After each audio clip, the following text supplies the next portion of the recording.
Hello বন্ধুরা, তোমরা কেমন আছো? আশা করি ভালো আছো। আমরাও ভালো আছি। আজকে একটা নতুন ভিডিও নিয়ে আসব। এখানে মাংসের কষা হবে। সেই কষাটা আমার নাতনি রান্না করবে। আমাদের বাড়িতে আমাদের সেই ম্যাডামই রান্না করবে।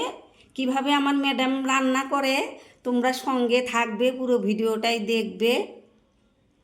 থেকো সঙ্গে। দেখো, এখানে কয়েকটা আলু নিয়েছে, কয়েকটা পেঁয়াজ কুচানো, শুকনো লঙ্কা বেটে নিবে, কাঁচা লঙ্কা, একটু আদা আর কয়েকটা রসুন নিয়েছি, আর এখানে টমেটো কুচানো। আমি এখানে কড়াইতে তেল নিয়ে নিয়েছি এবং তেলটা গরম হয়েছে। আমি এখন আলুগুলো দিয়ে দেবো।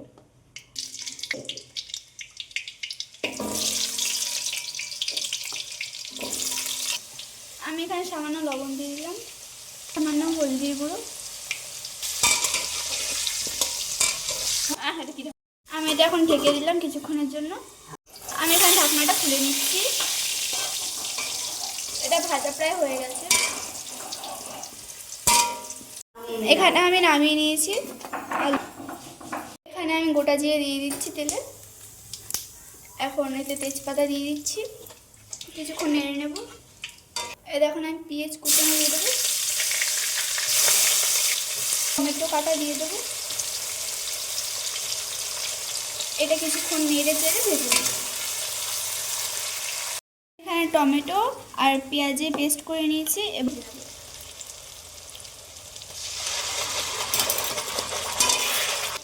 এটা এখন আমি কিছুক্ষণ ভেজে নেব। শুকনো লঙ্কা বাটা আছে, কাঁচা লঙ্কা বাটা আছে, রসুন বাটা আছে, ধনে বাটা আছে, এখানে জিরে বাটা আছে এবং আদা বাটা। এগুলো এখন এক এক করে এখানে দিয়ে দেবো।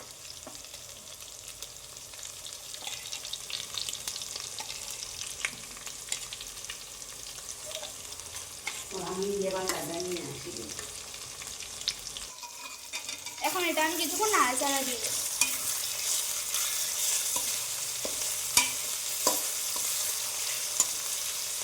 এখানে আমি 4 চামচ টক দই নিয়ে এটাই মধ্যে দিয়ে দেবো। এখন আমি এটা নেড়ে নেব।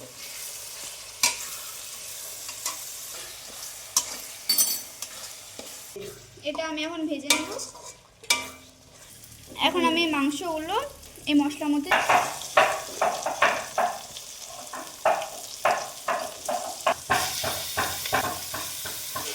এটা আমি নেড়ে নেব। এখানে আমি স্বাদ মতো নুন দিয়ে দেবো, হলুদ গুঁড়ো দিয়ে দেবো। এটা নেড়ে চেড়ে নেবো আমি সবকটা। এখন আমি গোটা রসুনগুলো দিয়ে দেবো এতে। এখন এটা নেড়ে নেব।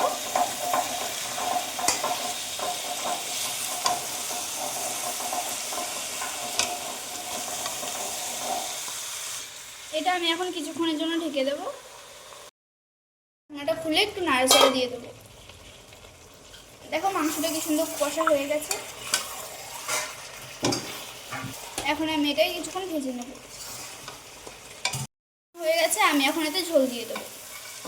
এখন আমি এতে জল দিয়ে দেবো। এখন এখন এটা নাড়াচাড়া করে ঢেকে দেবো। এটা তুলে দিলাম। এখন আমি ভাজা আলুগুলো এতে দিয়ে দিচ্ছি। এখন এটা নেড়ে নেব।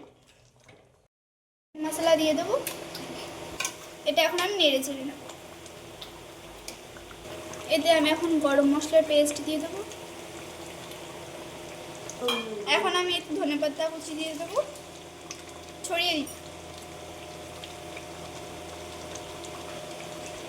আমি এতে একটু সামান্য পরিমাণ চিনি দিয়ে দিলাম স্বাদ মতো।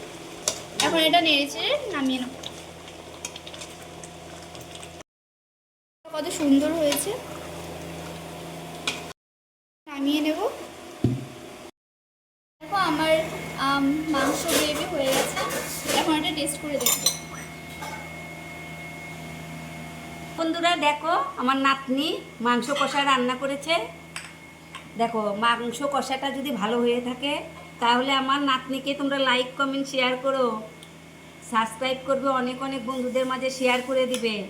আমার নাতনির হাতের রান্না কোনো তুলনাই হয় না, অসাধারণ। এনে টেস্ট করে দেখ।